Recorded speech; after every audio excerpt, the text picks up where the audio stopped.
three filmmakers with nothing in common. They thought they had it all figured out. They don't just follow the movies, they make them. Alexander Pavlak, Mario Silvas, and Jamal Alexander are the makers on film.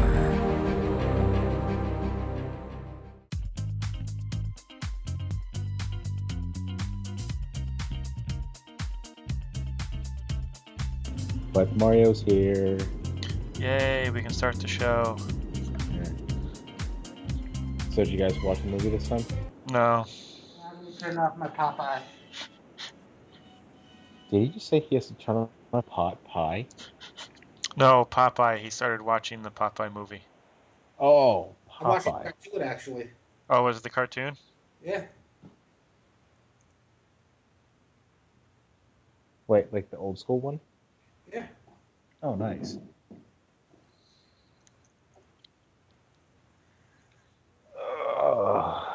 There we go. Now we get to Are see. you ready?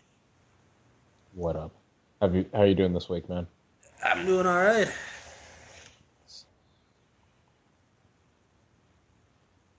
Is Alex dead? No, still there? I'm still here. Oh. I was waiting for a bigger answer than that, but I'm doing pretty good myself. How you doing today? Me? Yeah, you. Oh, I thought you were talking to Jamal. Can't complain. Me and him have already seen each other today. Oh, did you guys do your reaction video? Yeah. No, we just cuddled. Oh. We did that before and after the reaction videos. I think it's a great way to get like in the zone for those things. You know, you guys should do. You should ask other people to do a reaction video to you. So us cuddling while reacting to videos, react to that. Mm-hmm. Mm-hmm. But we should react to kitten videos or something.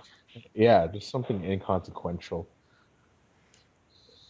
What did we react to earlier that I wouldn't say any of that was inconsequential, Alex? Well, what we did today? Yeah. I don't know. Some of them were, they were all kind of factual in some cool ways.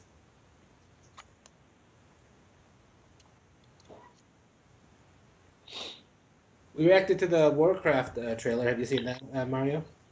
Oh God, no. It's a trailer to a trailer. It's a teaser.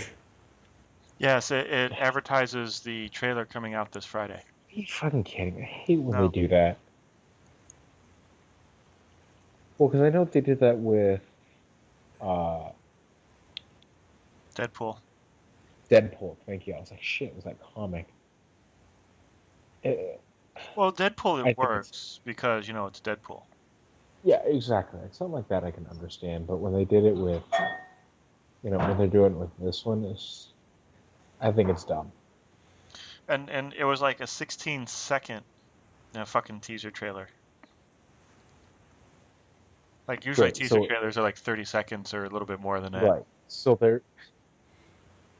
eventually it's just going to be like a quick I'm going to predict it in the next 15 years. It's just going to be a black guy screaming the name of the movie, which is going to be the teaser trailer to go into the trailer. That eventually will go into the sneak peek, which will eventually go into the red band trailer of the movie. I was wondering what Sam Jackson would do with the rest of his career. Yeah, right? It's going to be like Ollie from Family Guy. How's the weather, Ollie? It's cold. Yeah. Well, what is it? Sam Jackson's doing the Capital One card. Yeah. Commercials now. I actually think that's Have you kind of. guys seen? I actually think that's kind of cool on his part. Like, when was the last time you saw a celebrity just start doing commercials in America? Actually, for Capital One, a lot of the celebrities do. I'll say Alec Baldwin. Alec Baldwin, but Ben Affleck's wife. What's her face? Yeah, but she's okay. Let me rephrase that. When's the last time you saw a celebrity who's still in Stuff You See doing commercials? Well, she's trying to get back into the game because she took some time off to get pregnant. Yeah. So she's coming back to work. So she did this, and then she's doing some other stuff. But like Tina Fey did a credit card company. Her and and Martin Scorsese, I think it was, did a credit card commercial together, which is one of my all-time favorite commercials ever. Did All right. Scorsese do one? Yeah, Scorsese did do one where he was talking to Siri. No, I yeah, never saw that one. yeah. Sam Jackson did one for Siri too, and somebody else did one for Siri. But Tina Fey and Martin Scorsese, they're in an airport together, and he sees her and he comes up to her and he's like, "Hey, I want to talk to you about this thing I got going on. Meet me in the VIP lounge." And he goes into the VIP lounge, and she's flying coach because she's Tina Fey, so she's trying to get into the VIP lounge, and they're like, "Oh, you have American Express. Well, members get access to the VIP lounge." So she goes in there and she sits down. Martin Scorsese's like, "Okay," and he pulls out this like folder or something. He's like, "Okay, look at this." And she looks at it and she's like, "This is a timeshare in Boca Raton. You can have it for $150 a month." And I thought that was just brilliant. I've never seen that one. Oh my God. To be fair, I feel like Tina Fey has been the next big thing for the last decade. Like she's about to be something important that isn't. And I don't think a lot of people could pick out Marty Scorsese, no matter how iconic and good his movies are. But I don't think a lot of half the people in the world would probably be able to pick him out of a lineup, which is sad because he's probably the best ones ever. No, I think most people can pick out Martin Scorsese. To be honest, I could not pick him out until like around Departed. Really? Yeah, like I knew that name. I knew it was important. I knew the films that he was doing were amazing. I couldn't I couldn't I didn't bother to look him up. You didn't think like what has he done? He did the Godfather, right? Or was that That was Coppola. Coppola? Okay, never mind. Yeah. I can't identify him though. But I don't know what it is. It's just like you don't think about it. Maybe it's because he doesn't have the same sort of branding that Spielberg and Lucas do, because their faces are on everything. Well, yeah, there's some guys that are like that, like Quentin Tarantino, J.J. Abrams. You know what these guys look like. J.J. Abrams popped up in a Lonely Island music video playing keyboards. Yeah. It's really funny. I remember the first time you and I ever saw that one, Alex. I remember the first thing you said was, "Holy shit, is that actually him?" And I think Yeah. it was something, and I looked at you and you're like, "Yeah, dude, that's actually him." You sounded like you were blown away that he would actually show up like something like that. Well, they were doing Will Ferrell as a celebrity impersonator, so I thought maybe they had a celebrity impersonator, doing J.J. Abrams, and that seemed so weird to me because why would you have a celebrity impersonator J.J. Abrams? Of all the celebrities out there, unless you just had a guy who looked exactly like J.J. Abrams, why would you, Yeah, like they're just like all of a sudden they're just walk down the street and like, "Oh, it's him." Here's the thing. I absolutely love J.J. Abrams and I love the work he does, but I don't think that's the same sort of like real amazing casting or boon for the casting department that it is of getting Martin Scorsese. J.J. Abrams is great, but let's not forget he's kind of just at this point in his career he's just a summer blockbuster guy. Where's his when he makes that distinction to actually do something that gets kind of like critical acclaim, because that's the thing about Scorsese, Lucas, and Spielberg. They can do both. So getting him to do that wasn't completely out of the ballpark. I don't think. No, it wasn't. But I mean, Abrams, he has a steady filmography. Right. I guess is the easiest way of putting it. Um, I mean, he's getting into a lot. Well, he's been into a lot of TV series. I think fucking for since I want to say like mid 2000s.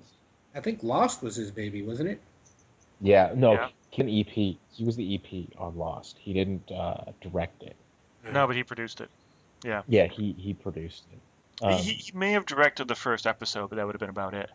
Yeah, I think he may have done a couple of things on it, but I think for the most part he EP'd it. But he Okay, did. I'm looking at it right now. I'm looking at his profile right now. He EP'd the pilots for Lost. Hmm. Well, yeah, he did that. He did Alias. He did Felicity. He did Yeah. what was the one? Fringe. Um, This was his, wasn't it?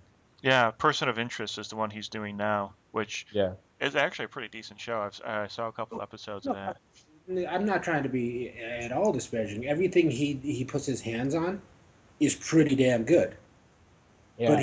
But yeah, you also have to think that most of his things that he's well known for isn't his directorial debuts. If you really think about it, he's only done a handful of things, um, true. mainly TV series. But it was like he did Star Trek. What was it? Into Darkness? Hmm. Or actually, he did both Star Treks. I'm He sorry. did both Star Treks. He did. I think he was the producer on Cloverfield as well. He did Yeah, Super he was. 8.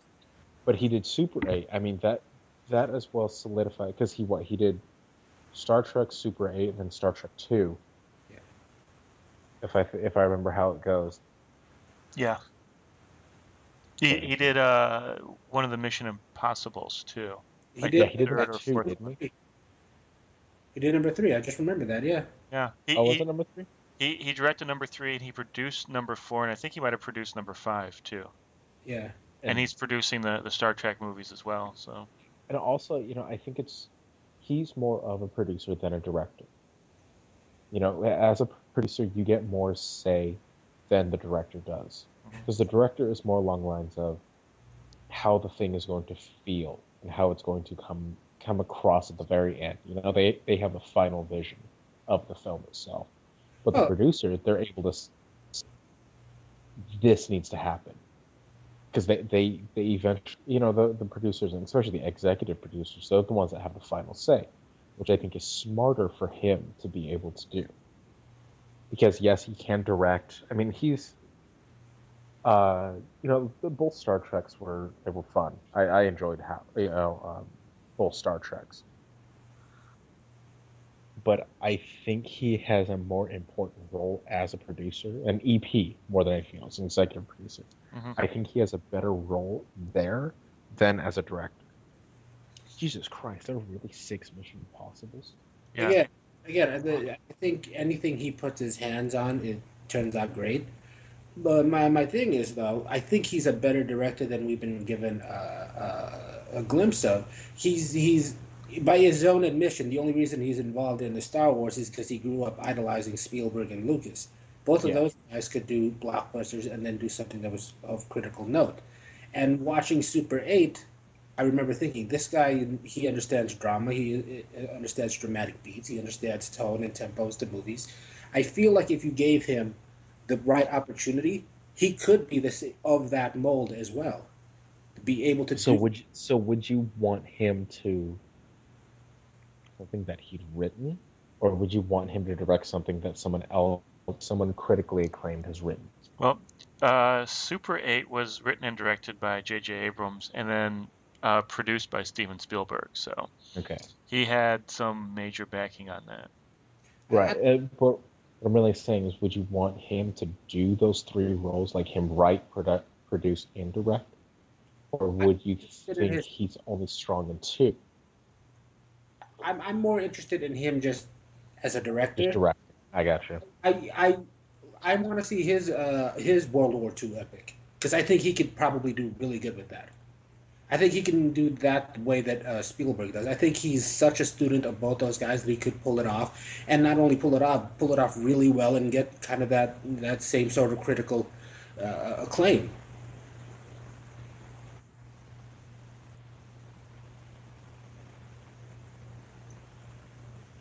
Damn it. There we go. Everything okay? Sorry, you were. No, as you were saying, I was hearing every other third word, and then you just slowed down talking, and then it all caught up. Uh, I hate. but you heard the gist of it, right?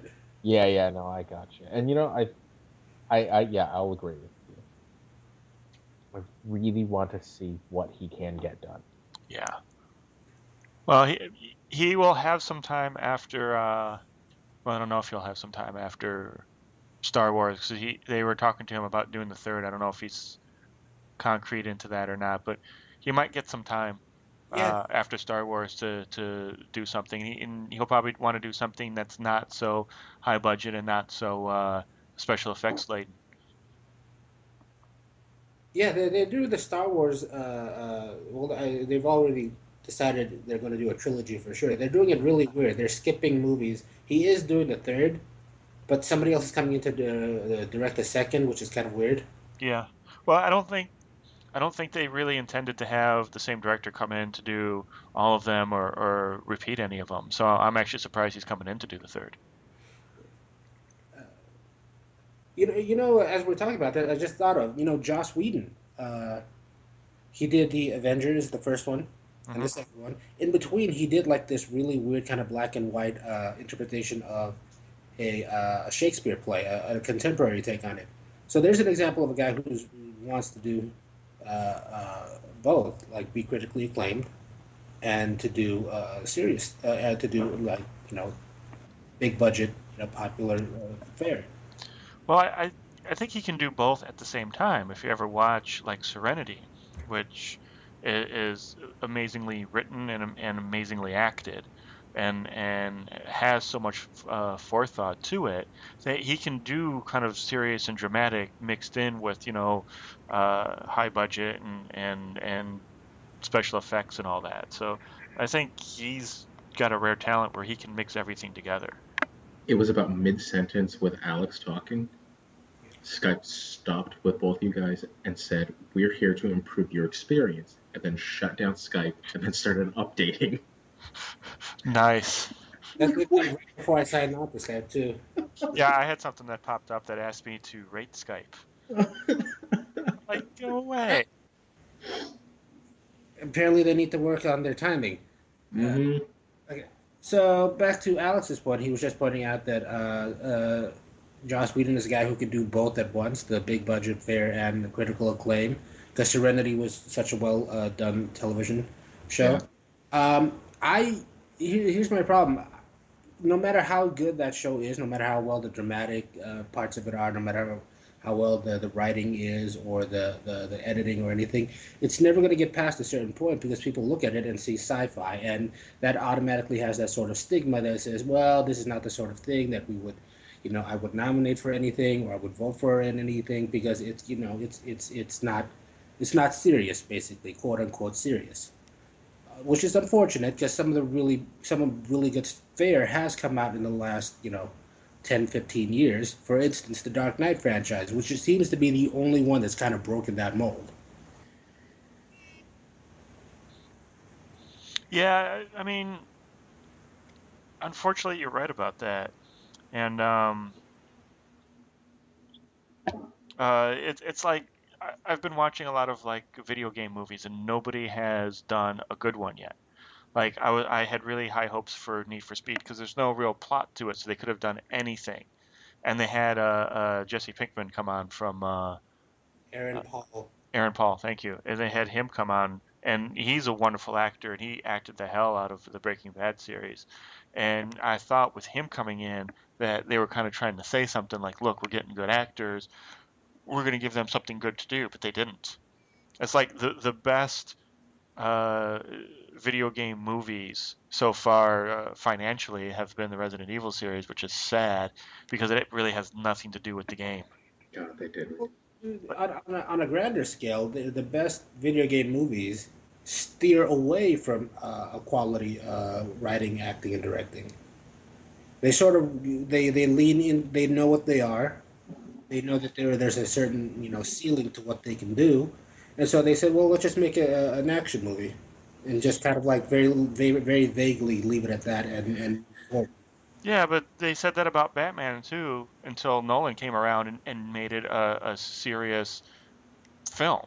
It's no longer a movie; it's a film now. And he did.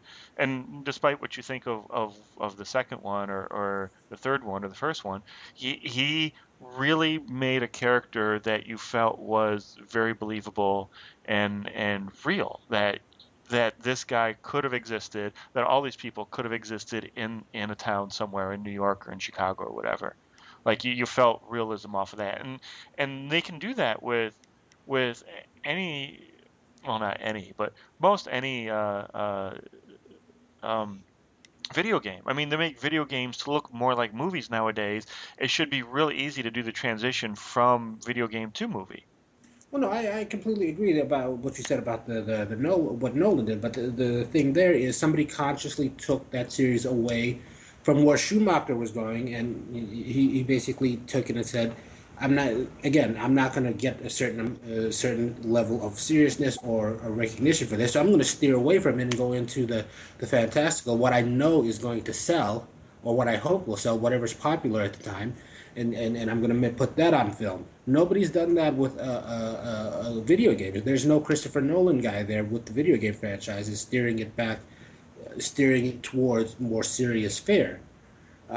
Yeah, I hear Michael Fassbender is the lead actor in a Assassin's Creed movie coming out, and no matter how good he is, I still have like reservations. I'm thinking that no, they're not really going to be taking this seriously. They're not going to give it the Nolan treatment where you feel as though that sort of assassin with that sort of look and that sort of feel to it to that character can exist in a real world setting. Right. Yeah, it's somebody will But at come the along. same time, with like video games, it's you do live in such like a freak world that how can they make that accessible for anybody? I I don't I mean, don't think that they're any more or less accessible than comic book characters. Yeah, I no, mean, and I'm not defending that either, but I'm saying for like a video game character where it's something like let's take the Resident Evil franchise for example. I love the games. mhm, I grew up playing the games. mhm. When I saw the movie, I thought this is going to be a piece of shit. This is going to stay around for a long time, and there's going to be nothing that anybody can do about it. And it's only for the reason that I thought of that there are so many there are so many different factors into it. It made a lot of money because of the name itself. Yeah, The name, or the fact that it was a shitty movie. Even a better example is oh fuck, Tomb Raider. Have you Yeah. guys seen the Tomb? Okay, we've all yeah, seen the Tomb Raider. yes, Okay, we can But all agree it I, sucks. yes. Okay, I rewatched it. I accidentally watched it again. It's 90 minutes. How do you accidentally sit through 90 minutes worth of bad movie? how do you accidentally? That's like accidentally sleeping with somebody's sister. Like, how does that happen? I turned the corner just after the shower. She was bending over to tie her shoe. My penis actually went into her mouth. Sorry, Yeah, hon. I It was an mean accident. you kind of fall in, no big deal. But Yeah. that was the perfect example of shitty movie, of shitty video game movie. And then I'm pretty sure we've all seen oh fuck, I can't remember the name of that one now. Uh, Not Land of the Dead, House of the Dead. Have you guys seen Yeah. House of the Dead? Okay, Yeah. that was I another shit. I'm not too sure if you've seen that one, Jamal. I You, no, you I'm not. No, I've never been big on because they don't look all that entertaining to me. The zombie genre. okay? Actually, that movie is incredibly funny, only for the reason that they do so bad at it. Yeah. Well, Like, it's Un Bao. yeah, it's a way bowl. But there was one point in time where they're dollying back on a track, and the cutaway shot of the zombies dying is literally get video game footage Yeah. of the zombies dying. That is You see the track in one of the shots, and like it's so bad, but that's the only reason that movie was. And it's not even good, but it's entertaining because of how shitty it was. Whereas you come to something like, what was the last video game movie that came out? The Assassin's Creed? Or no, the Hitman? yeah. Oh yeah. Was that the last video game franchise to come out? They did Hitman Agent 47 Yeah. just recently. I don't know if that's actually come out or not, but No, I think that one It came has out. it tanked at the box office, and yeah, I did not have any high regards for that. I'm sitting there watching the the previews of it, thinking I could make a better Hitman movie. Mm-hmm.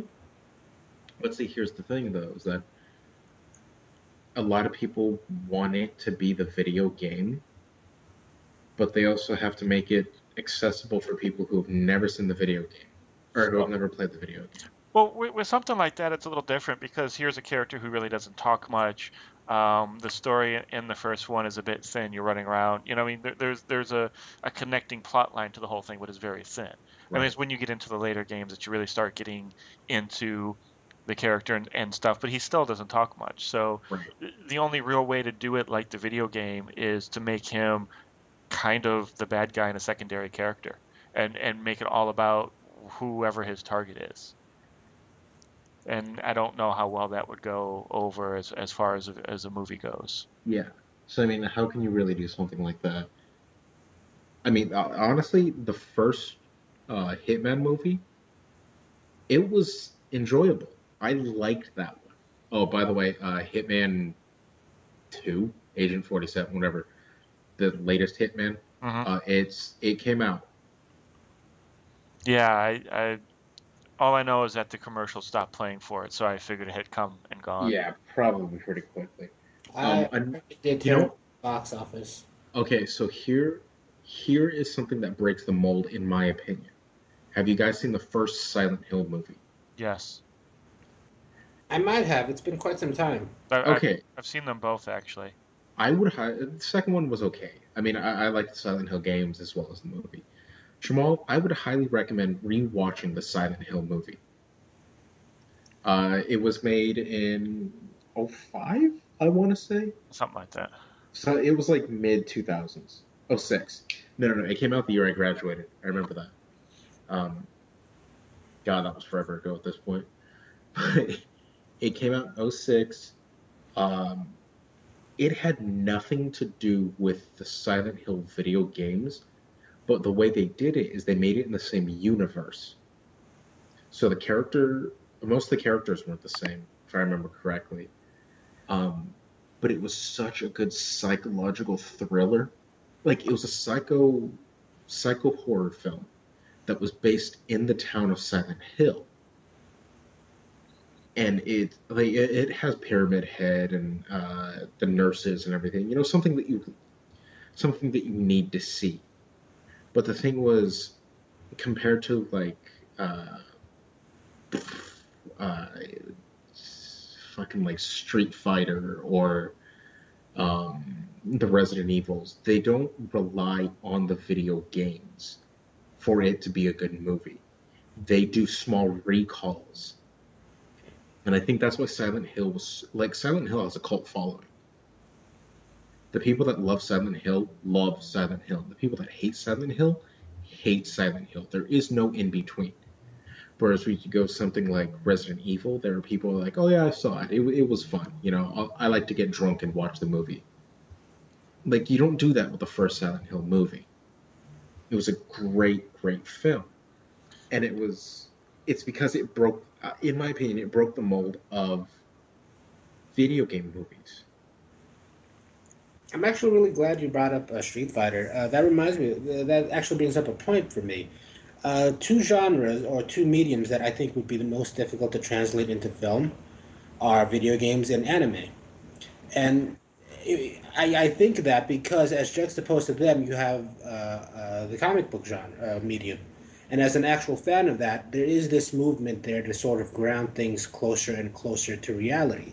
Whereas Mm-hmm. video games and anime seem to be moving further and further away from it, making it Right. that much more difficult to sort of adapt that sort of property to film. Whereas comic books, they're trying to make they're trying to give science to Superman. They're trying to make a Daredevil a much more grounded hero. They're trying to they're slowly and they're really trying to get it believable to an extent of where you're not suspending disbelief so much that it's impossible to actually really get into those characters. Whereas anime and video games, for instance, Duke Nukem, that movie never got made because the premise is just so far out there. It's almost impossible to actually to buy into that as a serious film.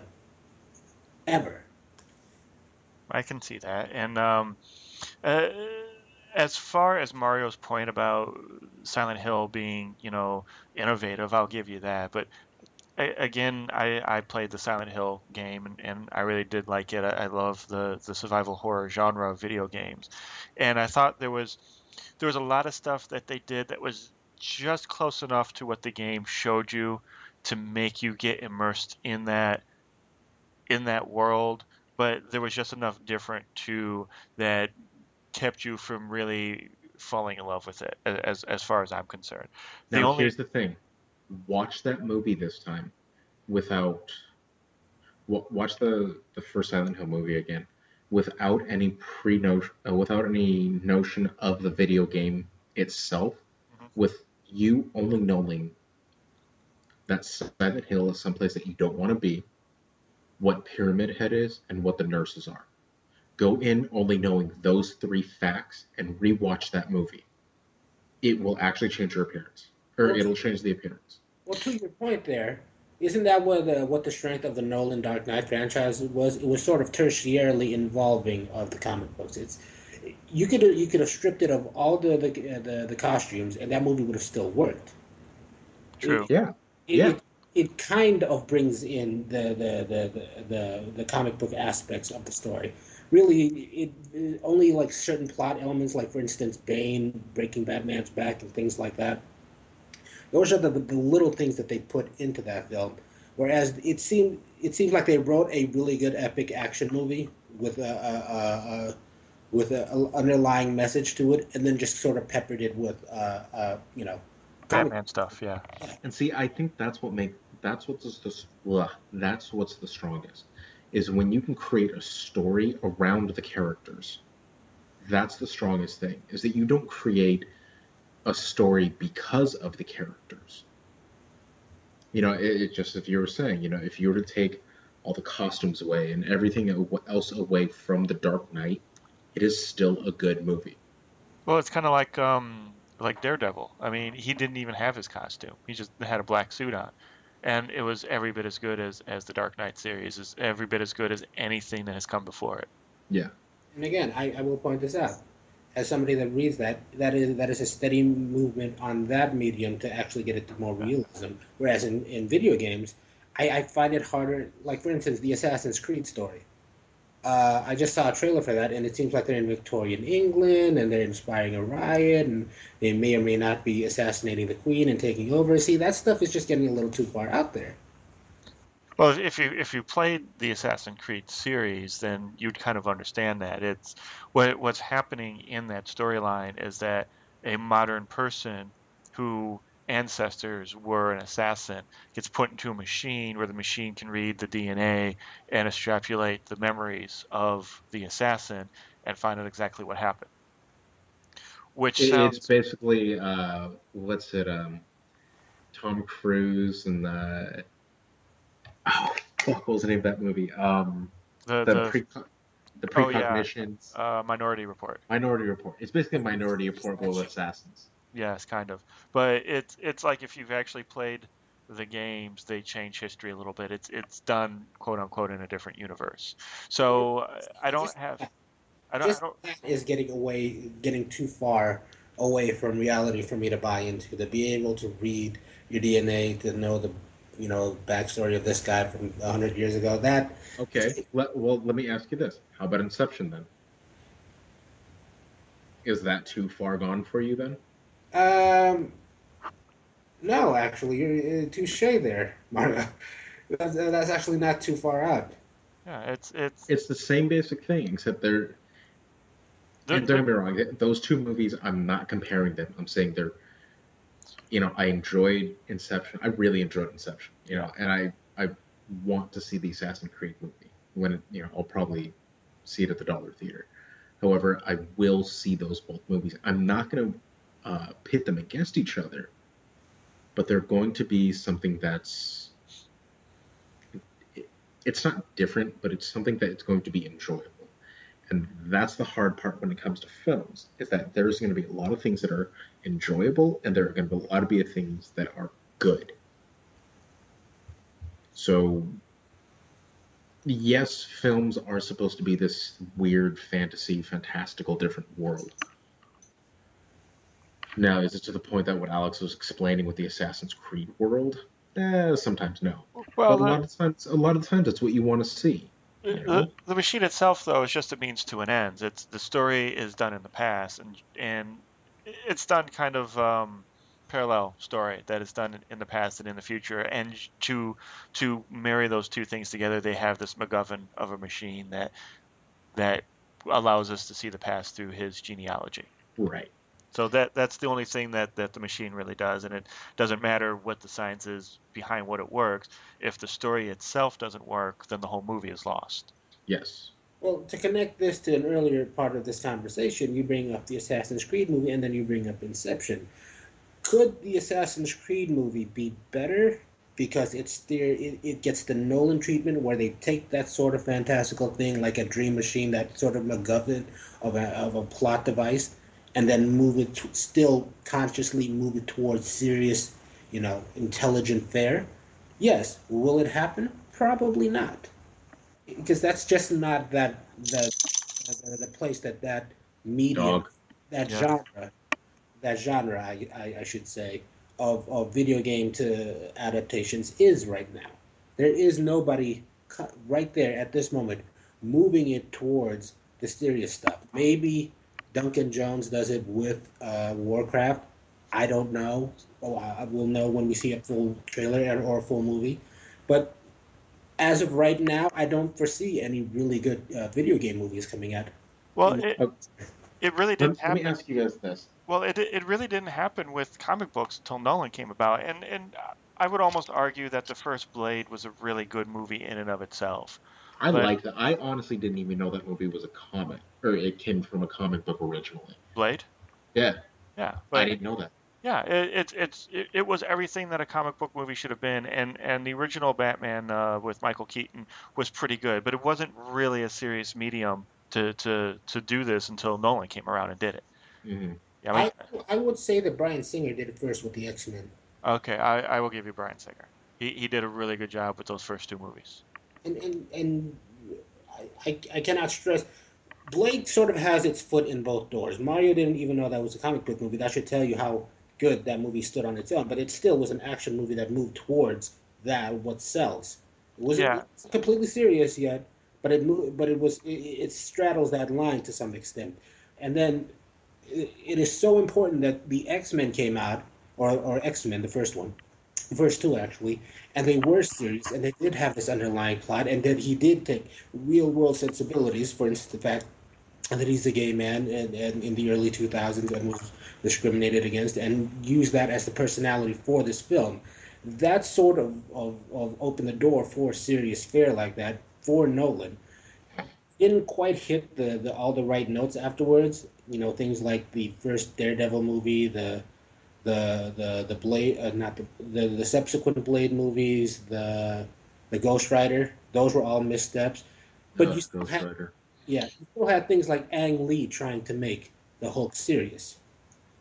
You still Jesus. had those showing up, and then in 2005, even Superman Returns was a serious attempt at Superman. No matter how bad that movie did, I Well, actually you also, I mean, what it really comes down to is that let me put it this way: there are shitty Western movies. yeah. There are terrible, terrible Western movies, but there are great Western movies.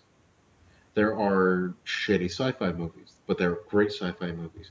We are on the cusp, and we've been like our generation. Alex, maybe not so much, but you and I, Jamal, we were on the very cusp of it. Alex got to see everything happen. All the way back from fucking Double Dragon. You know, Yeah. I you and remember. I, you and I are the leading edge of these movies that are coming out.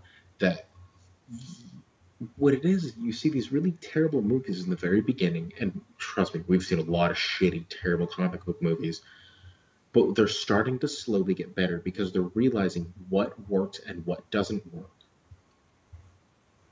And so if it comes down to that there's only four directors that are out at this point in time that know how to make those films, they're going to use them. They're going to use them hard. And then eventually it's going to get into a rhythm almost where they're going to be able to start cranking those movies out. Well, if I may counterpoint that, prior to the late '90s, early 2000s, there wasn't a large genre for comic book movies. There was the Superman movies and there was the Batman movies, essentially, and that was pretty much it. So right now we're at the infancy of really at the sort of like the infancy of this modern comic book genre, where these movies are coming out and they're getting better, better, better, better.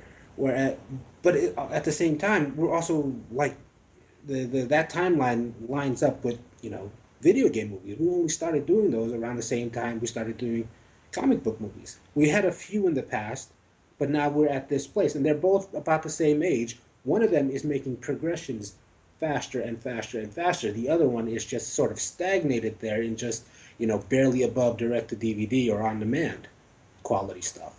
And that's perfectly fine. Well, If they're putting a lot of energy into one, another is going to flounder. I hate to say it like that, but one is going to flounder. yeah. But we're having, right now they're figuring out video game movies, and they're doing it really well, or they're doing really well in comic book movies. I honestly think the DC universe is doing a lot better than the Marvel universe as far as movies go. And I think that's just because of the crowd that the Marvel universe or the DC universe was aimed for originally. They were aimed for preteens to adults. I guess there's no easy way of putting that. Whereas Marvel, they're more kiddie. Not all of them, but I'm saying they're aimed for the younger crowd. It depends on the character, and it depends on the director and how they want to go with it. I think Captain America is very much aimed towards the kids. I think Thor, the first one, was aimed a little more adult. Yeah, I think Avengers is just trying to hit everybody. I think. yeah. Yeah. And whatchamajigger, what's that summer blockbuster that came out? Fuck, not Firefly. Oh, Space Avengers. Yeah, Guardians of the Galaxy. Space Avengers. Yeah, that hit everybody, and they did really well with that. Yeah. That was one of the movies that they found something that worked, and they found a really good mold. I would be surprised if other comic book movies, if they weren't trying to already emulate them, are going to start emulating whatever they did in that film to make it so goddamn successful. Well, I think that's what they're trying to do with the Justice League. I think they're going to do a Justice League. They're going to do the exact opposite of what Marvel did. They're going to do a Justice League movie first, and then they're going to do standalone movies for each of those characters. Mm. And Not at all. What? I don't mind that at all. No, I don't mind that at all. But it's basically the same formula. It's just in reverse. It's instead of doing everybody standalone and then bringing them together, which is exactly how they did it in the comics. They're going to do the team first and then break it up and watch kind of their origins, which is a good way of doing it. But it's that formula, like Mario was saying. They figured it out. Now they're going to do it to death. It's what Jackman did with the X-Men movies. He started off as an X-Men movie, and then they broke it off into the Wolverine. Mm-hmm. So now you have those two franchises going, and even then broke it down further to Deadpool. So it can work, and really, I'm not interested. Maybe I don't know about you. I can still watch origin stories. I would rather they give me both, like a short origin story, and then from there give me like a different story. The way they did the Incredible Hulk.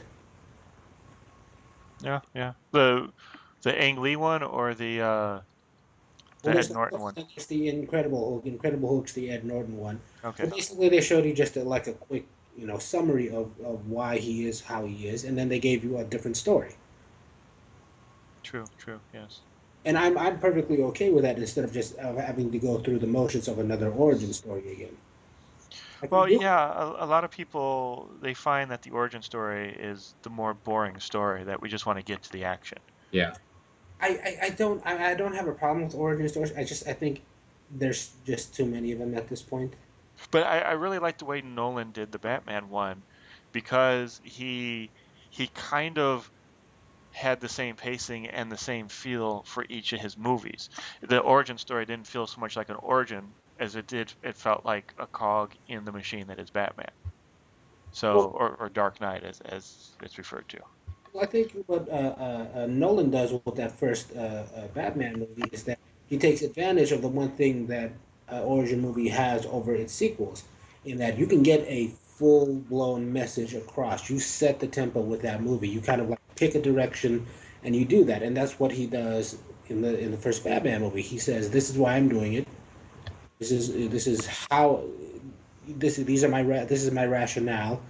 And this is why I wear the costume, and this is why I want to save the city in particular. Yeah. No, yeah, he did take that kind of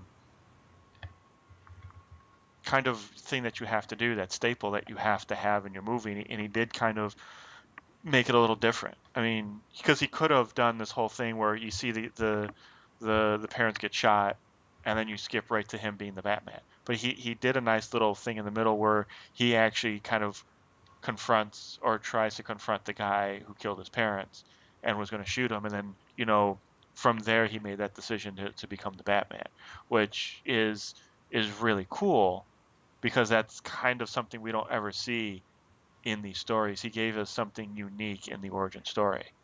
The problem is that with some of these heroes, like the Space Avengers, we don't know that much about. So when we see their origin story, we're kind of enthralled and we're invested in it. But like we kind of know Captain America's backstory. We definitely know Superman and Batman's backstory. We saw a very crappy Green Lantern movie, so we know his backstory. You kind of know Wonder Woman's backstory. We don't need to hear it all again. Either give us something new or just go right into it. Or like you said, do a very short, you know, first act of origin story and then second and third act be the main thing. Yeah. But Again, that's the advantage of an origin story. An origin story can be a 70% message, 30% action, whereas a sequel, you kind of just you want to get to the action part now. yeah. Well, I mean, they're always going to be an origin story because the new villain that comes in is going to have an origin. Which was a nice thing about The Dark Knight is that we didn't we didn't need to see the Joker's origin because we already know the Joker's origin. And they did this thing where it kind of didn't matter because even we don't even know if the Joker knew his own origin story. That he's told so many stories about how it happened that he may not even remember what the truth was. Yeah. So it led to the character being crazy because, it doesn't matter where he comes from. The fact is that he's here and you have to deal with him. So yeah, usually though, I mean, everything is an origin story in some form or another. But when it's the villain, we care less about his origins because, like you said, we want to get right into the action. It doesn't matter where he comes from. The fact is that he's a threat.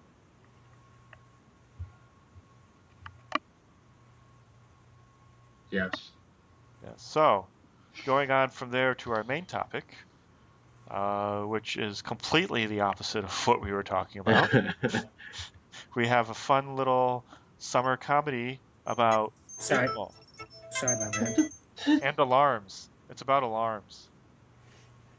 How'd you know that was an alarm? Well, because you've been setting them and they've been going off halfway through the show now. At least we know what time it is. What time is it? Hey. It's Miller time. Really? It's 8 o'clock? Oh, my phone or my computer didn't update. Huh. Daylight savings. Oh Fixed it. no, it's only 7, dude. It's 7. Oh, it's 7 where you are. It's 8 No, o'clock where we Oh, are. that's right. No. Daylight savings. You guys don't deal with it. I do. Yeah. yeah, I had to fix my computer because it was an hour behind, so I had to turn it off. I did not even realize that daylight savings happened. I have everything switched to basically Phoenix time. So, and my mom usually texts me and tells me that it's daylight savings time and I should change over. And for the past seven years, twice a year, I've been like, Mom, I'm in a state that doesn't do that. Yeah. So apparently, telling her this 13 times finally sunk in. She didn't message me this time to tell me to do it. Jesus. It's so funny. When I was living in Arizona, I didn't realize that most everybody had to deal with daylight savings time. I was like, oh, whatever, most of the world doesn't have to deal with it, or most of the U.S. doesn't have to deal with it. And then I moved to California, and I mean, there were a good like month and a half where I was late or early to class by an hour every single fucking day because I forgot to set my alarm clock, or and this was before I had a smartphone, but I forgot to set back my alarm because I never had to deal with it for 22 years of my life, 23 years. And so finally, I was like, you know what, fuck it, I'm buying. I was like, I'm gonna get a smartphone. I got a smartphone. I've never looked back from it. I'm like, this is the greatest thing because I don't have to deal with, like, I'm back in Arizona mode where I don't have to deal with it. It just happens for me now. Yeah. So if I ever lose my smartphone, I'm fucked. I know it. Such an archaic thing to still have, though, daylight savings. How is this still a thing? Well, it's there's only 2 states that don't recognize it. I think Indiana is the other one. And it's just because we're kind of on the line, the cusp Mm. of the two things. Same thing with Arizona, isn't it? Yeah, yeah. Yeah, because it's literally like half of Arizona is On one side and the other half's on on the one other. side, and the other half of Arizona is on the other side. They're like, you guys go fuck yourself. We're not going to deal with this. It's a pretty big state. Not as big Yeah, as Texas, but it's pretty freaking big. yeah. So one last thing about the heroes to show you how important of a media this is.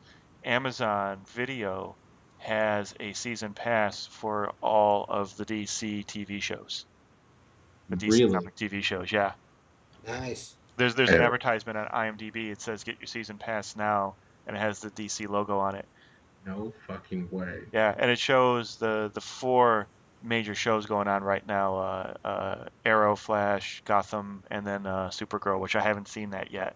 I need to watch that because I Mm. hear uh, like the first showing was like Super Bowl style numbers in the Yeah. ratings. So I want to see that, but I keep getting told that Gotham is a pretty damn good show.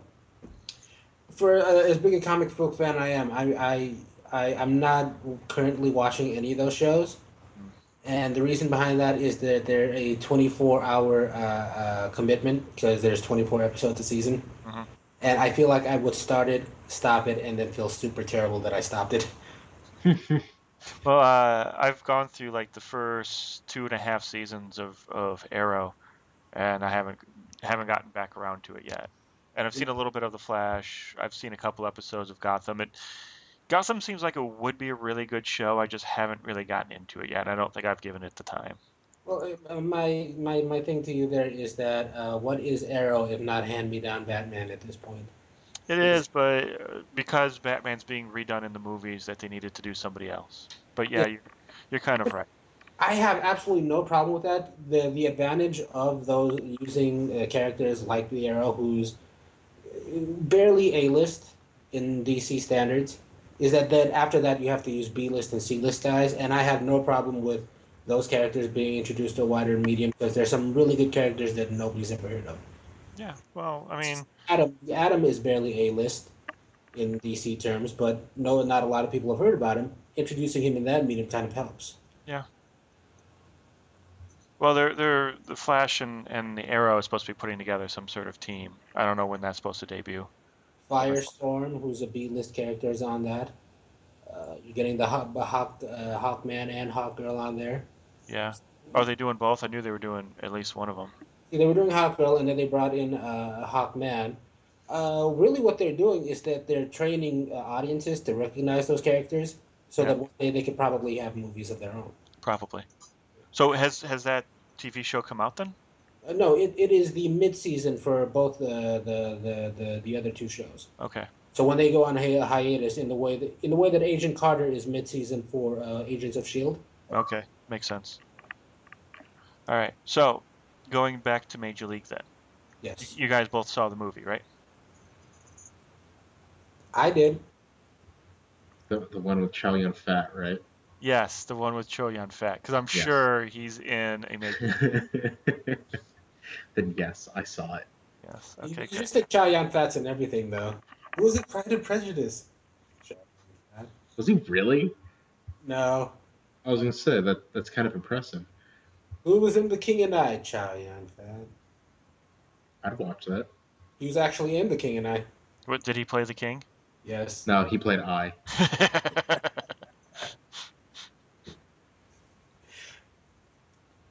All right, so we all watched the movie this week, right? Yes, Yes. we Okay, did. okay. Okay, so Mario, what did you think of this movie? Sorry, I was drinking. Uh, I love it. I've seen this movie dozens of times, literally dozens of times, over and over again. Um, I mean, for what it is, it's just an entertaining movie for me, and honestly, that's about it. It's it has a little homage. You're like, oh, cool, it's Tucson. We're all lived at one point, or still live in Tucson, and it's a fun movie. It was a movie at that time that was enjoyable to watch, and it had a lot of really good characters like Rene Russo. Um, I can never fucking remember Charlie Sheen. Charlie Sheen, yes. God, I Wesley Snipes, Tom Berenger, Corbin yeah. Burnson. hmm Dennis Dennis Hopper. Haysbert. Yeah. Yeah, I didn't even realize that was Dennis Haysbert until like right now. So like, really, yeah, I'm like looking over his thing. I'm like, oh my God, that's the guy from all sorts of shit. yeah, from But everything, he was in that from everything in the unit. '90s. Yeah, he was in 24 and he was in the unit, and then he's in these insurance commercials. Allstate. Allstate, yeah. Really, he's doing Allstate commercials. Uh-huh. Well, Wow, he's got that voice. Yeah. that's true. Yeah, But like this was one of his first films. This is one of Wesley Snipes' first real films. Tom Berenger and Charlie Sheen were in Platoon together hmm right before this. So, this is Corbin Bernstein was on LA Law. So he really wasn't a movie guy until this point. yeah. I Bob mean, fucking it Euchre. helped a lot of people out in their movie careers. Bob Wecker. Bob Great stuff. Euchre? Yeah. Bob Uecker, Euchre. Euchre. yeah, Yeah. he's a He baseball plays, announcer. Yeah. yeah, he plays Harry Doyle, the announcer. I love him in this. Yeah, Um, what he's an actual baseball player, but I don't remember what team he played for. Euchre? Bob Uecker. Yeah. He was for I think he was Yankees. Playing catcher for three different national leagues, the Milwaukee Braves, St. Louis Cardinals, and the Philadelphia Phillies. And Was even it? Okay. Brewers. Yeah, he had he had this philosophy when it came to batting that if there was one out already, he would purposely strike out and just let the other guy deal with it because he didn't want to deal with it. That's fucked up. That's why to take one for the team. That's funny. It's kind of smart. Oh, lordy. Oh, my back. You're back. No, So, are you okay over there? Yeah. my back hurts.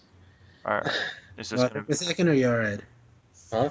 Well, take a second, or you okay? No, I'm good. I was just um, sitting back in the chair, and my back is just super stiff. It just hurt me for a minute. It's okay. I'm a brave little soldier. I'll go through it. All right. Well, I've noticed this time watching this movie that it looks like it's done in vignettes. It's like they do a scene, there's a joke there, and then they kind of cut and then they go to something else. It's like there's the transitions are missing. It Hmm. seems kind of choppy to me, and I don't know if there's like more to the movie that they had to cut out. Because if you watch the trailer and I watched the trailer again, there's a couple of things that they did cut out. Like there's a wonderful line and it should have been in the movie, but I'm sure they cut a lot out and had to cut this line. The three guys, uh, the pitcher, the catcher, and Wesley Snipes are sitting at a table at a bar, and the catcher says, don't worry about it. That ball would not have been that wouldn't have been a home run in most parks. And then Charlie Sheen's like, oh yeah, what park? And then the catcher says Yosemite, and then they all laugh. But it's a beautiful line. It kind of shows how they're coming together and their camaraderie. And it was in the trailer, but it wasn't in the movie. So it just seemed to me like this time around when I was watching it, and with the knowledge that I have of how a movie gets put together, it just seemed a little choppy. I mean, it was still a fun movie. It's still funny. It's a great little ride, but it felt kind of like almost something might have been missing. Hmm. Hmm. But what did you think, Jamal? I love this movie too. I watching this movie, it just reminds me how awesome the '80s and '90s were, and it's aged well for me for some reason. Even with all the payphones and stuff like that, it's aged well. It's still there's a lot of tropes going on there. The aging player, the banding together against a common cause, the guy that comes out of nowhere, the rebel, but all of it comes together really well in my opinion. And I love the sort of nostalgic vibe that even they're going for with the music score, and I love the way this movie opens. By the way, where it's just focused on the city of Cleveland in itself. I Mm. thought I thought the opening was really cool like that. I And love. what was that? Randy Newman singing? I believe that might have been Randy Yeah, I Newman. think that was Randy Newman. It kind of sounded like it. At the very least, it sounded like a song he would have wrote. Yeah, Yeah. and again, I just love how they're willing to make fun of themselves as well. The Indians, Hmm. where they're even making fun of themselves in this, and probably one of the few times you're going to see a actual major sports team actually lend their name out to stuff. Because how often do you see that nowadays? That's why you get movies like Any Given Sunday with the Miami Sharks. Yeah. Yeah. Mhm. Um, Well, yeah, because everybody's concerned about their image, and I think when it comes to the Cleveland Indians, they weren't doing anything to destroy the image of the Cleveland Indians. yeah. Uh, to counter your point, though, Alex, the way that it's done in vignette, name a sports comedy that doesn't do that. Um, I'm not so versed in the sports comedy genre. They do, and I think it's probably a little bit the Rocky effect, where basically sports movies are a series of montages. Even the really good ones like Money and Moneyball. Yeah, okay, I will give you that. Yeah, I mean, I'm thinking of like the one that the South Park guys did, basketball, where Yeah, yeah, because you can't show a full game. yeah. So yeah, I mean, yeah, you have to do it in kind of montage-esque. Progression of time over the entire course of a season, things like that. But in the comedy versions of these in particular, they do that just because I think it's a little bit because you have such a large cast to work with. I mean, you don't have a whole lot of opportunity to really go into one character, focus on him, delve into that, and see his humor or his dramatic arc. What you do is you have them all together in a series of short vignettes where they do stuff like that, like the scene, like when the owner of the Cleveland Indians in this movie starts pulling the plug on a lot of their amenities at the park, and then you switch from the hot tub with the outboard motor Yeah, to that part still seems very dangerous to me. it does. uh, to the bus drives, things like that. You kind of want to get as much of these guys out there together and really capitalize on the camaraderie part of it. And you do that by doing like vignettes like this, where you kind of see them in the struggle together, and then you having fun together. So joke, joke, joke, joke. It just you're fitting a lot into a little bit of time with sports movies. It is true, and you're absolutely right. But also there was like little things too. I didn't fully realize that Tom Berenger was really the lead character, the lead character in this movie. I always thought it was Charlie Sheen for some reason until I watched it this last time. Mm. And Charlie Sheen really has kind of a small part in it. Well, no, you talked earlier about how this was one of his better roles. It's because he has a small part. The director kind of like, and the writer and the editor kind of put a clamp on him Hmm. and give you just the right amount of Charlie Sheen. Yeah, but I think in the sequels, the second and third, he has a much bigger part to it. That it's more about him than it is about the other guys. Yeah, unfortunately. Which even in the sequels, Wesley Snipes bows out, and they have other guys play that character, which is kind of sad. I know because this is also a very good role for Wesley Snipes. This is taking advantage of Wesley Snipes' strong points as an actor, which is his humor. Because yeah, he's a decent action hero. It's the other stuff he does that I thought it really it really kind of set him apart from, just your run in the mill action hero basically. Yeah. Well, So there's his comedy, and then there's his physique and his natural ability at athletics and whatnot. yeah, Yeah. And even Charlie Sheen. Um, Charlie uh, Sheen was a baseball player. Well, a very avid baseball player in high school, yeah. recruited and stuff, but He left to be a dick on screen. he actually has an 80-mile-an-hour fastball, or it did at the time. And he also, to really get into the role, started using steroids during the production or the pre-production of Major League.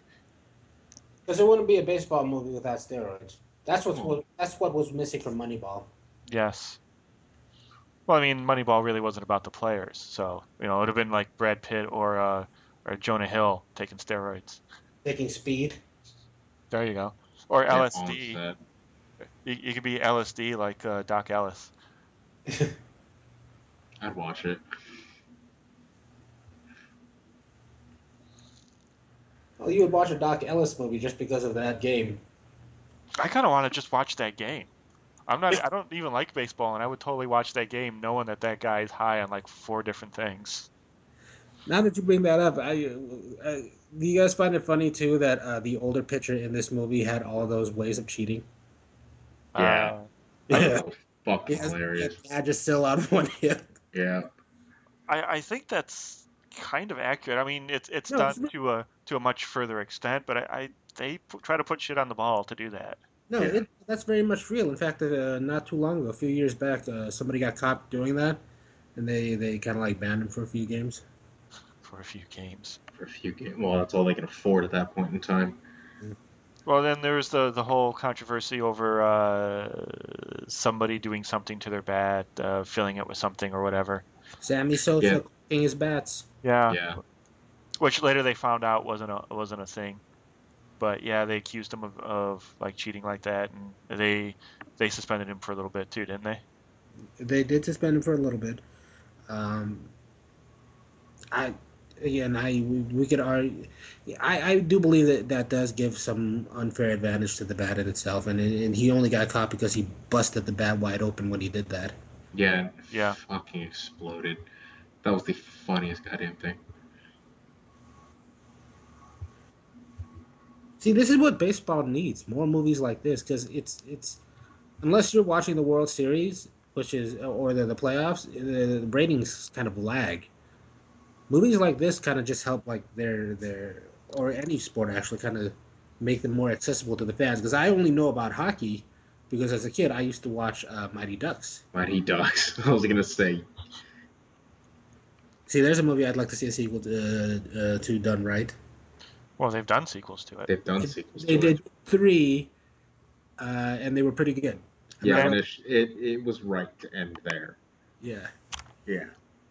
Also, that was Charlie Sheen's brother in the lead role.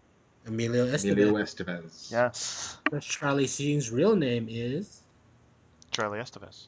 no Carlos Estevez. Carlos, that's right. The only thing that kind of threw me off about Major League is that it's It's hard to say now, after being the sports fan that I am, after the Patriots went 18-1, won every game of the year, then lost the Super Bowl. But and you can believe that a team and that a team that barely made the playoffs beat them to win the Super Bowl. So now you can believe that sort of story, that sort of underdog story. Whereas in this movie, it's like they stack everything against them, like one thing after the other. Were you listening to some of the stats they were throwing out?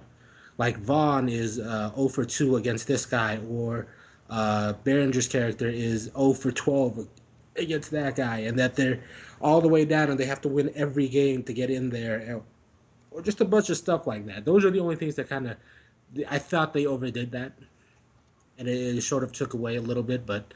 Um, Well, it's that feel good thing. I mean, you can't, come from behind unless you are right, behind. right, but I think you can do that, but you like with cocktails in moderation. Hmm. This movie just had a little too much of that.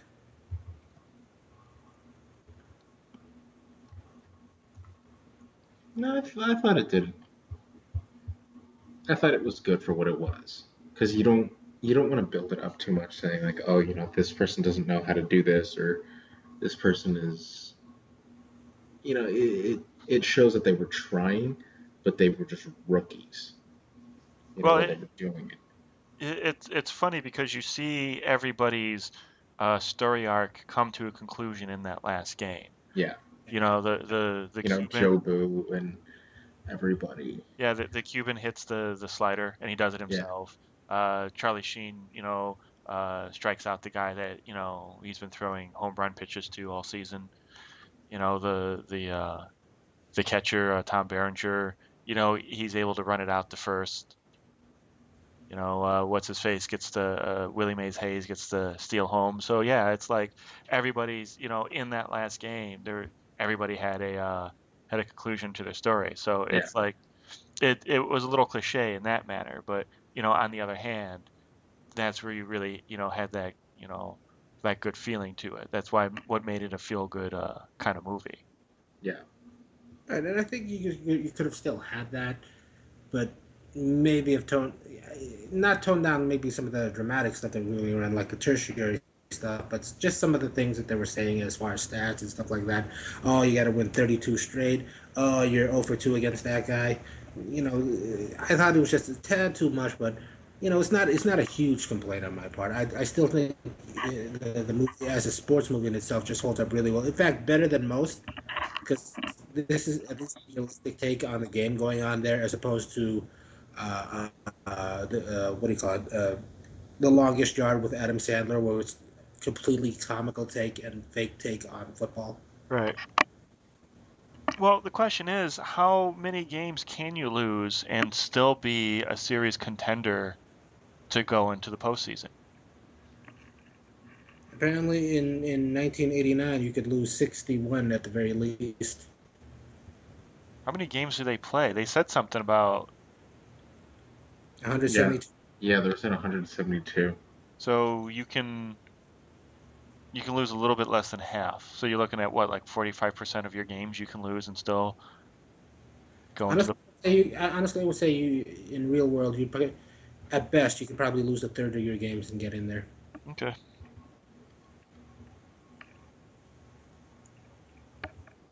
That just seems like a lot to me. They play a lot of games over the season. This is true too, because Mm. I'm kind of paying attention to U of A football, and last year they did really great, and then this year they're really kind of sucking.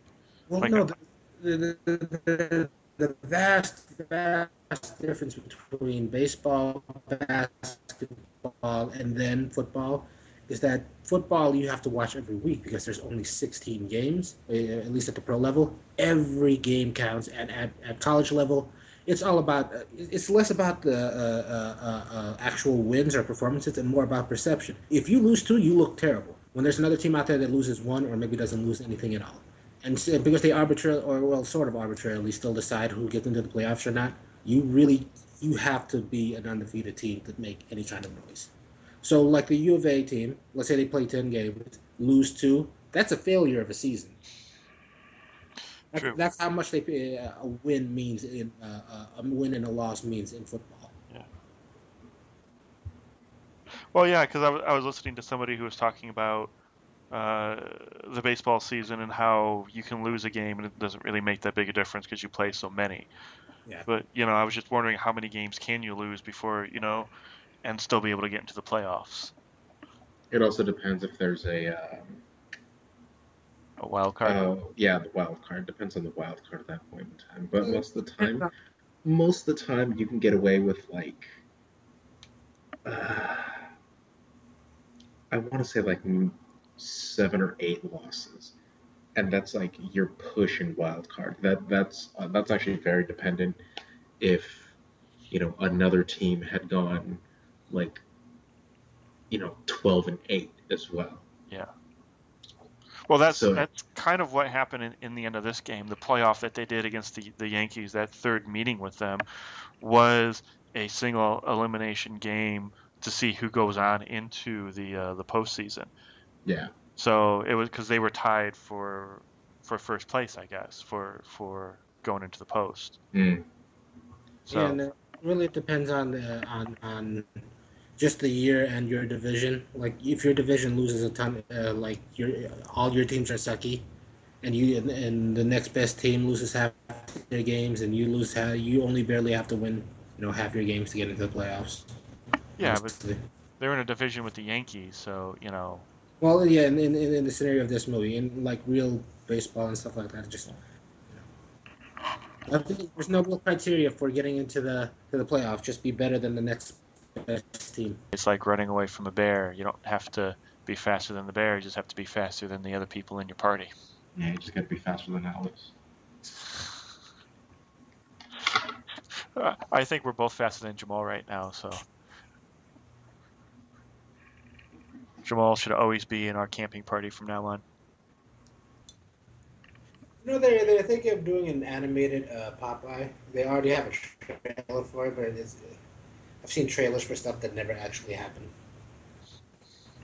It's probably like, kind of like that trailer, that test footage they did for Daredevil, that first thing, Yeah. just to see if there's any interest in it, and that's probably what that is, just to see if there's any interest in it.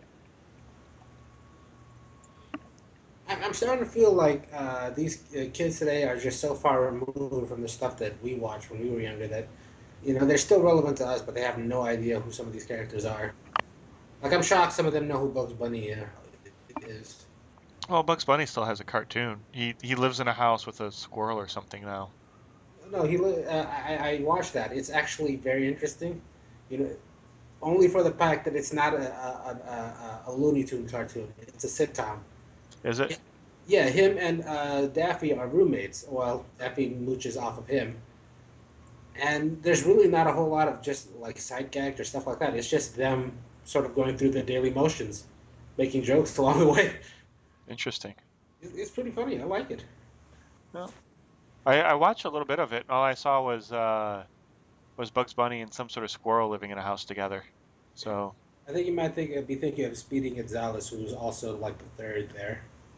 no, it wasn't Speedy. I know Speedy. This was not him. The one I'm referring to is the Looney Tunes show. I don't know about the one you're talking to, but the Well, Looney Tunes one was just a straight sitcom. yeah, were you watching it in the hospital? No, it was on before, like a year ago or something. And Oh, they got 2 seasons out of it, I think. because this was something that I was watching in the hospital with my roommate. So it's like so I think it was on the Cartoon Network. I don't know. I forget which station it was, but yeah, it was him in a house with a squirrel that didn't speak English or didn't talk. Huh. So maybe they came out with a new one since then. The Daffy one sounds pretty interesting though. Yeah, that one was part of this really weird block they had going on Cartoon Network, where they had that, which was those traditional characters in just a straight up sitcom, Hmm. followed by Scooby Doo, and they did this series where they started sort of delving into the personal lives of the characters, Right. and which I was really go ahead. I was really close to buying a child's Scooby Doo costume to see if it would fit my dog. Nice. Gonna be Just the Scrappy Doo. no, I was gonna dress her up as Scooby Doo for Halloween and tell everybody, that's her hero. Your dog's so small. It would have been a Scrappy Doo. She looks kind of like a Great Dane, but yes, she is smaller. But Scrappy was a puppy, Yeah.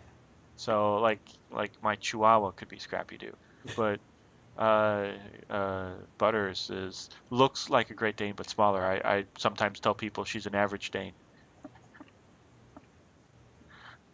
But yeah, I was gonna get the Scooby Doo costume and see if it would fit on her, but I think it might have been too small. Plus, no hole for a tail. Again, I'm telling you, the show I was watching, the Scooby Doo, it felt like a CW teen drama because it had Velma and Daphne dating, and it would cause tension between him and Scooby because they're supposed to be like best buds and never be apart from each other, while also dealing with the fact of the unrequited love between Fred and Daphne. Again, this is a really weird, like But full-fledged take on those characters. when you say that Velma and Daphne were dating, like each other, or they were dating separate people? Shaggy, sorry, Shaggy. Uh, Oh, no, Velma was dating Shaggy, and it was causing tension between Shaggy and Scooby. oh, okay.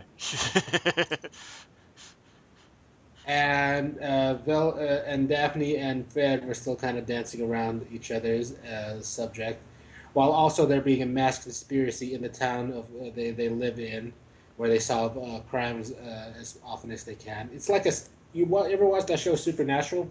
Yeah, It's like that with the Scooby Gang, and they're all teenagers. interesting.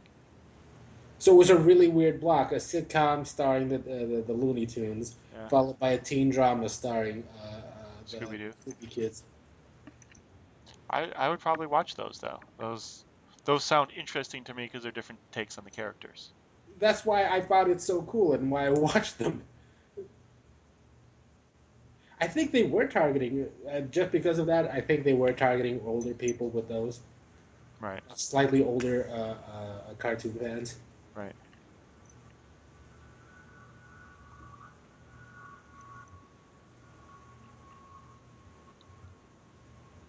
Now I'm just waiting for like serious takes on I don't know, Popeye and Mickey Mouse. And what does Mickey Mouse do for a living? Um, well, he had that steamboat business for a while, Yeah, he had the steamboat business for a while. and then he was a sorcerer's apprentice for a while, He was indeed. and Last I looked at the DVD rack, him and Goofy and Daffy were musketeers at some point. oh, that's right. Well, that they probably had that machine from the Assassin's Creed series where they figured out what their ancestry was. Nice, nice. Remember Hong Kong Phooey? Yes, number one karate guy. Yeah. Some of this stuff is just coming back to me now. Like all of us are cool. Adam Ant. Remember the Shirt Gang? Yes, the shirt tails. Yeah, Shirt Tails. Yes, and then Secret Squirrel, Top Cats. Heathcliff. Remember Heathcliff? Heathcliff, Biker Mice from Mars. That was a '90s one. Yeah. Hello? Hello. Hello. Hey, what's up? Hey. Oh, that's not a hello for us. Oh yeah. Right. Pretty good. He's ignoring us and he's about to leave us apparently. Is he? Yeah. Very nice. Is it his turn to pick a movie or is it mine? It's my turn, isn't it? I think it might be your. Yeah, because he did The Orphanage, which we didn't watch. Yeah, then neither you nor So then you did this one. yeah. Try Derek. He's working as well.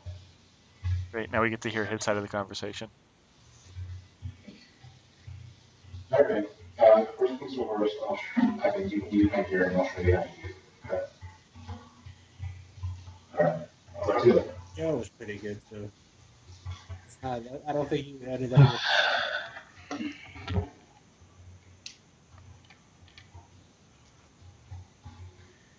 Is he back?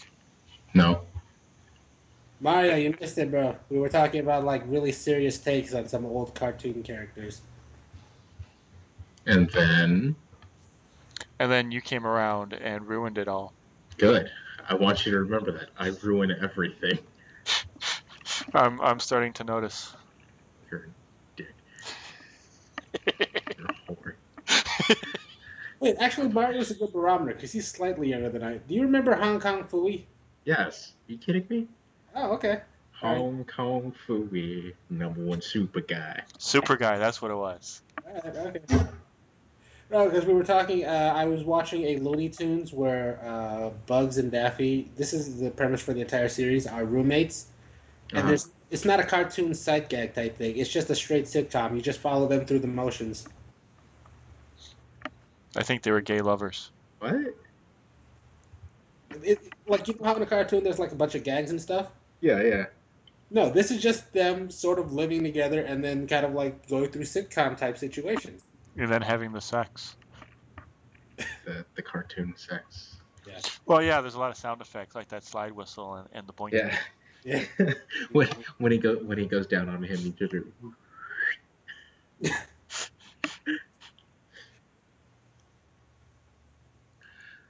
Oh God. Oh, I remember it was funny. So this past Super Bowl, I was in Santa Barbara. I went to a smoke lounge. It was like a tobacco lounge. So there was a whole bunch of like old guys, there's a couple new guys, like younger guys. And I was like, you know what, fuck it. I have nothing else to do for the rest of the day. So I went there, smoking with them. And the guy who owned the place is actually an ex-Brookie. Brooks is where I went to college, where I graduated from. And he was an ex-student of that college. And so at that point in time, he just welcomed me with open arms. He's like, oh yeah, come in, come smoke. Blah, blah, blah. The entire time while the Super Bowl is going, like we pissed a lot of people off. But the entire time everybody is watching the Super Bowl, he and I are just reminiscing about like the 90s. We're like, oh yeah, did you ever see the Power Rangers? Fuck yeah, Power Rangers. Did you ever see this? Oh fuck yeah, that was us. And then we'd like, in the middle of it, because, during special promotions, I'm not going to say all, but most smoking lounges will actually pull out a bottle of brandy or a bottle of whiskey, and you guys can sip it and enjoy. Well, he and I got shit-faced off of this promotional Jack Daniels bottle, and we're two idiots, because, from the college that I went to, we all know how shitty the college is and was. It's getting better, I should say.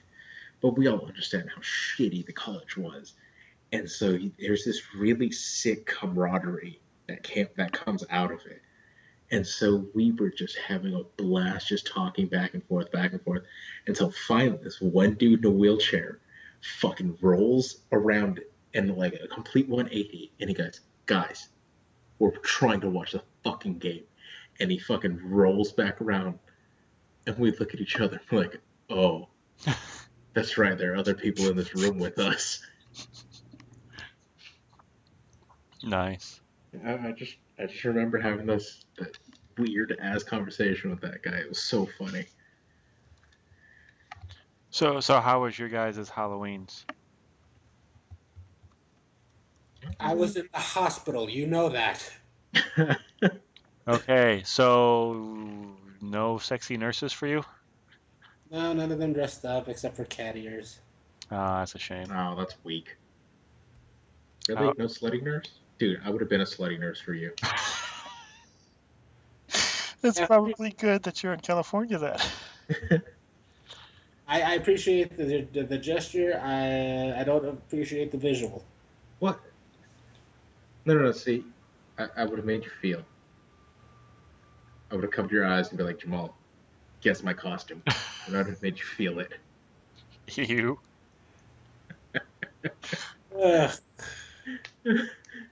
I don't think. All right, let's know. I'm a sick man at this point. Mario, take it easy now. All right, I don't need. Yeah, you're gonna get him too excited, and he's gonna have a heart attack. Yeah, I think that's what he's saying. So that's exactly what I'm saying. How was your Halloween there, Mario? I've worked actually. Uh, if I remember correctly, it was a shitty night too. Ah, it sucks. Yeah, because Halloween was Saturday this year. Yes.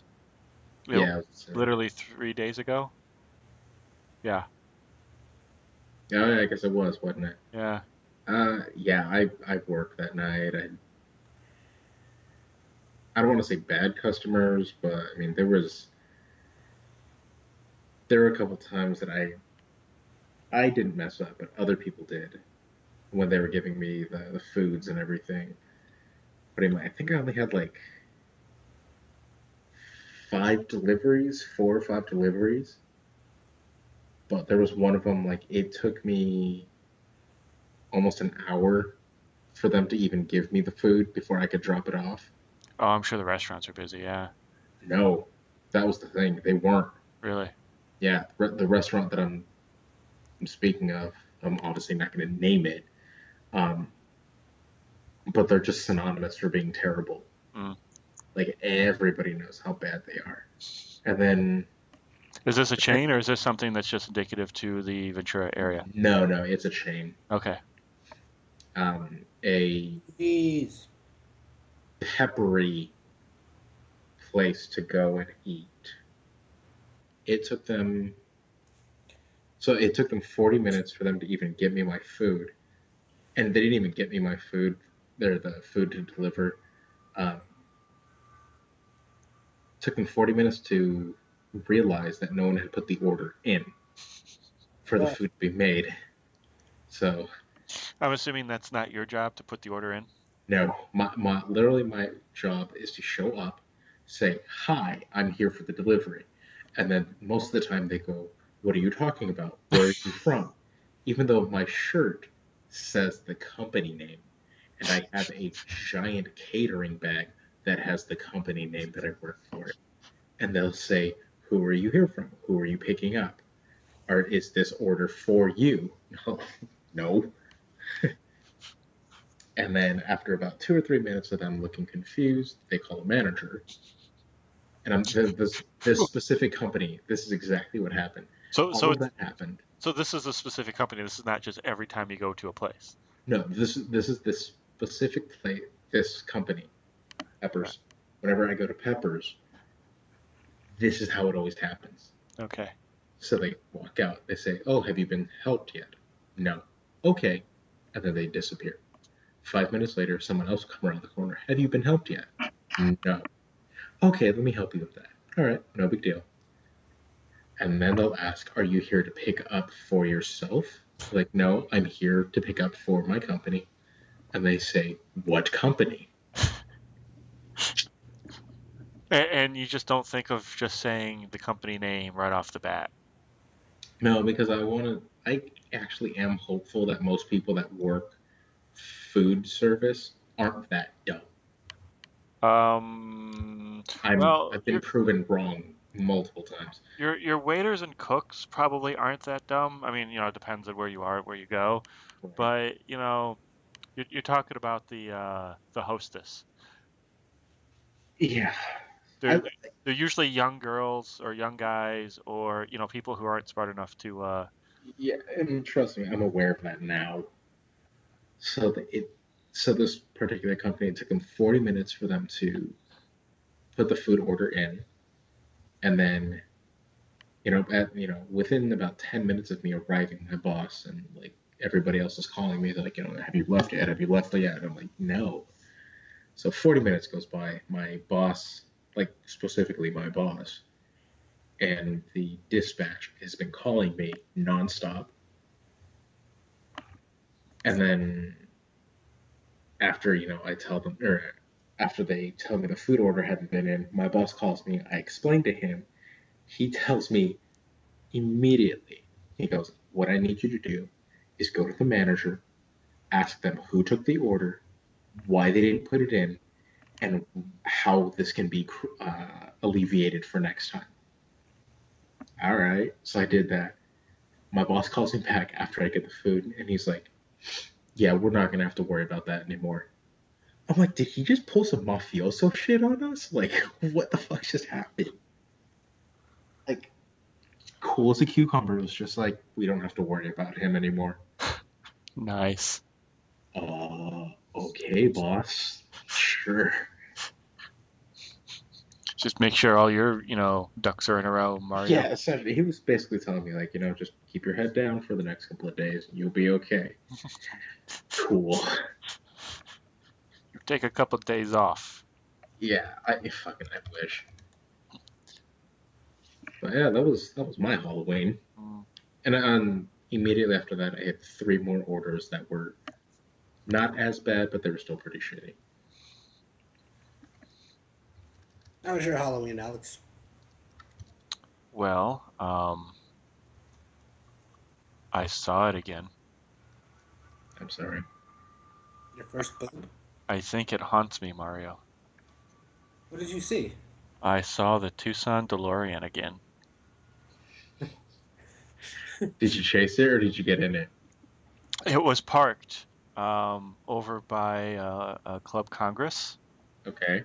And had I not had people in the car, I would have checked to see if they had locked the door this time. Why don't you just stop the car, throw your hazards on, and be like, it's uber important I do this, and then just Oh my God, I never thought of actually phrasing it like that. I damn it, like you that. suck, Alex. I do, and I'm the writer. You can use it. I'll allow it. You should try. You should do that line next time. I'll do that next time I have to the next time I have to do like a bathroom break. I'll just pull up someplace, be like, this is uber important. See if any of them laugh.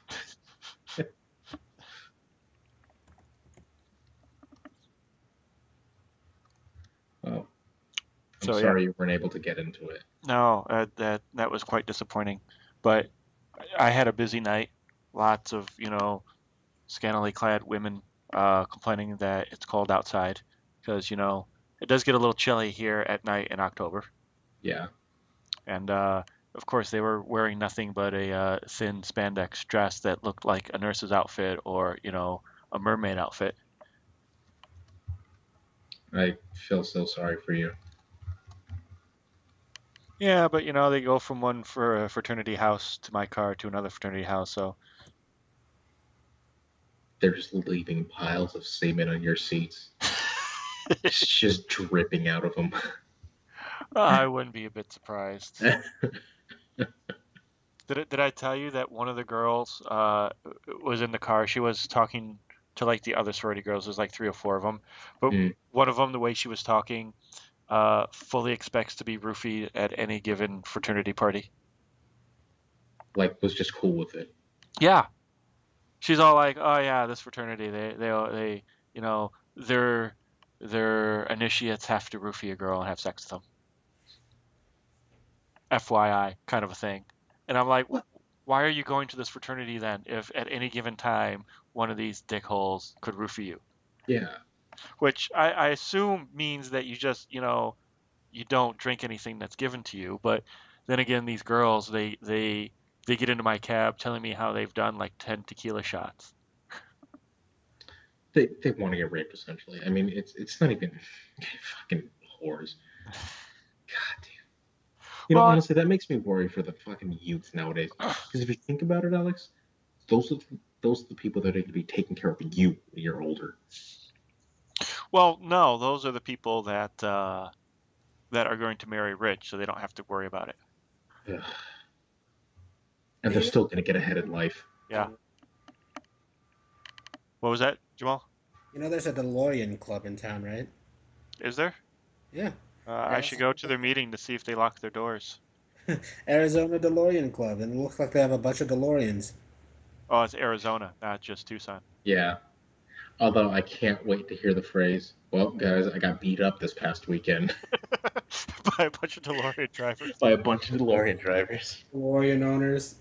Hey, as long as I can make it to my car before they get out, they won't ever catch me because I'm sure my little 4-cylinder Malibu is way faster than their DeLoreans. All right, buddy. One day I'll Yeah, buy but you. see, all they're going to do is they're going to go back in time to like 3 seconds before you get to your car. They're going to stand in between you and your car and just beat the ever living shit out of you. Yeah, true. They're just gonna have to hit up to 88 miles an hour. Boom, your ass is grass. Well, there is the flaw in that plan. It's a DeLorean. It struggles to get up to 88 miles an hour.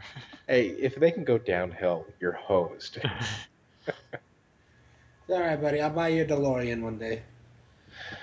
See, I would like one, but I want to go to Texas where they're building them, quote unquote, brand new, and then and so have one that nobody else has ever had, and then see if I can have the V8 put in there. Even though the V8 that they put in the DeLoreans is very small and underpowered, it's still better. Alex, the next time I see you, if you have a DeLorean, I'm just gonna give up. If I have a DeLorean, you better believe those doors are going to be locked. You know what? I'm gonna test that. I will come down sporadically into Arizona and fucking just try it. You do that. Good. As long as they're power locks. If they're the ones where I have to manually do it, then no, they probably won't be locked. Yeah, I know you won't be able to do that. Alex, did you lock the car? Maybe? I'm afraid I'd buy you a DeLorean and then give it to you brand new, and then you would actually take the time to rip it apart and just to make it look just like the Back of the Future car, like put those little odds and ends on the back. I That's probably a lot wouldn't of do work. that. That's Yeah, a there's a lot lot of of work. And even though it does make the car look very cool, I kind of like the stock DeLoreans. And that brushed aluminum, because some people paint them. I've seen this, and I don't like that too much. Really? Yeah, or they get vinyl racing stripes to put on them. Ugh. Why? I don't know. Uh, Because apparently the DeLorean is not iconic looking enough. You have to, Yeah. put a rally Apparently. stripe on it. I prefer just the basic stainless steel look it has. Yeah, that's what I'm saying. Yeah. It's nice. It's classic. You can add your grocery list into the side of your car and not have to worry about it rusting away. Oh yeah, that's what you want to worry about. So anyway, time in the show where we talk about what we're going to do for next week. Mm-hmm. So going on with the it's my turn to choose. So going on with the movies made in Tucson, I'll go ahead and go with Revenge of the Nerds. Cool. Because even though there was a small part that was in Tucson in Major League, just when they were doing their spring training and tryouts and whatnot, Yeah. I believe Revenge of the Nerds was completely done in Tucson, Arizona. If Yes, I'm it not was. mistaken.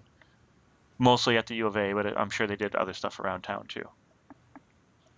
Which I think the U of A has done this a couple of times. I want to say Van Wilder was shot here. I don't remember specifically, but if you want to shoot at like a nice prestigious school, like Berkeley or UCLA, but they won't let you shoot there because they don't like your script or your subject matter, you can go over to the U of A, and they'll be all like, sure, as long as you don't say U of A, we'll let you shoot whatever crappy college film you want to shoot here. Good old U of A. Yes. So yes, Revenge of the Nerds. All right. All right. So for those of you playing along at home, if you want to go ahead and go over to our website, mof.ninja, you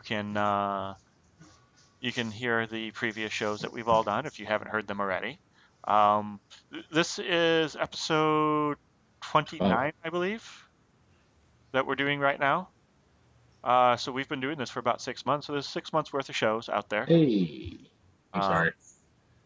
And Nice. by all means, go there, go to Stitcher, go to iTunes, and you can hear our shows there too. Just look for Makers on Film.